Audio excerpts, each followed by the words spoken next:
नमस्कार दोस्तों, आज की हमारी इस वीडियो में हम आपके लिए जितिया व्रत की कथा लेकर आए हैं। एक समय की बात है, नर्मदा नदी के पास कंचनवटी नाम का एक नगर था। नदी के पश्चिम दिशा में मरुभूमि थी, जिसे बालूघाटा भी कहा जाता था। वहाँ विशाल पाकड़ का पेड़ था। उस पेड़ पर चील रहती थी। नीचे एक खोखर था, उसमें सियारन रहती थी। चील और सियारन में गहरी दोस्ती थी। एक बार दोनों ने मिलकर कुछ स्त्रियों को जितिया का व्रत करते हुए देखा। तब उन्होंने यह व्रत करने का संकल्प लिया। फिर दोनों ने भगवान ज्योतिवाहन की पूजा करने के लिए निर्जला व्रत रखा। और व्रत के दिन उस नगर में एक बड़े व्यापारी की मृत्यु हो गई और व्यापारी का दाह संस्कार उसी पुरुष स्थल पर किया गया। दिन बीतने के बाद जब बारात हुई, तब वहाँ मौसम खराब हो गया। बिजली कड़कने लगी और बादल गरजने लगे। वहाँ पर बड़ा तूफान आ गया। अब सियारन को भूख लगने लगी और मुर्दा देखकर वह खुद को रोक ना पाई और उसने व्यापारी के शरीर को खा लिया और उसका व्रत टूट गया। पर चील ने संयम रखा और नियम व श्रद्धा से अगले दिन व्रत का पालन किया। फिर अगले जन्म में दोनों सहेलियों ने ब्राह्मण के परिवार में 2 पुत्रियों के रूप में जन्म लिया। चील बड़ी बहन बनी और उसका नाम शीलावती रखा गया। शीलावती की शादी बुद्धि सिंह के साथ हुई।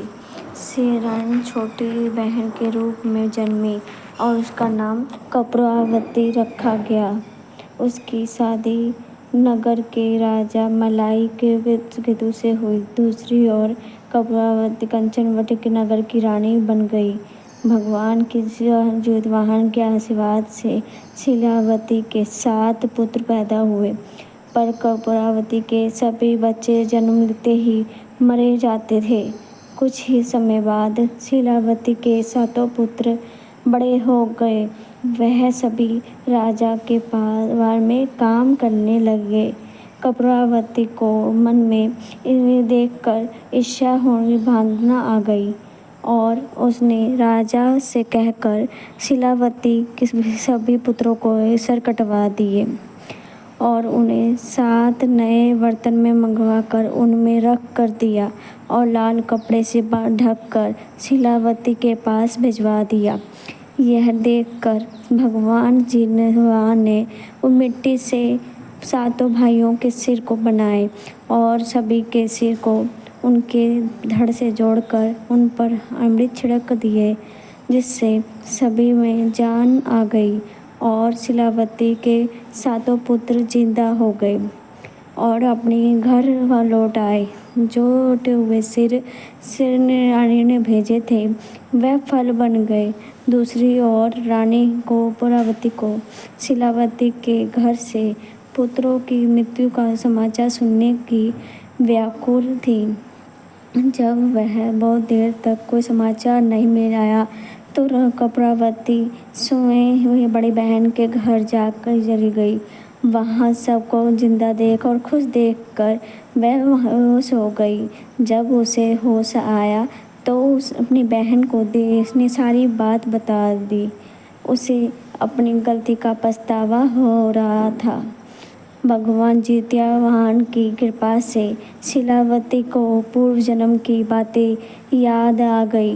वह कपूरावती को लेकर उसी पेड़ के पास गई और उसे सारी बात बताई।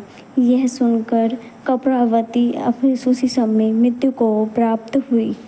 जब राजा को यह खबर मिली तो उसने उसी जगह पर पाखड़ के पेड़ के नीचे कपूरावती का देह संस्कार कर दिया।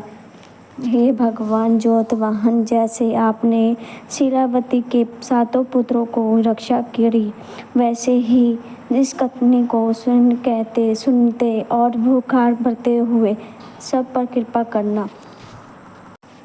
वीडियो अच्छी लगी हो तो हमारे चैनल को लाइक और सब्सक्राइब करें। धन्यवाद। जय हो जितिया भगवान की।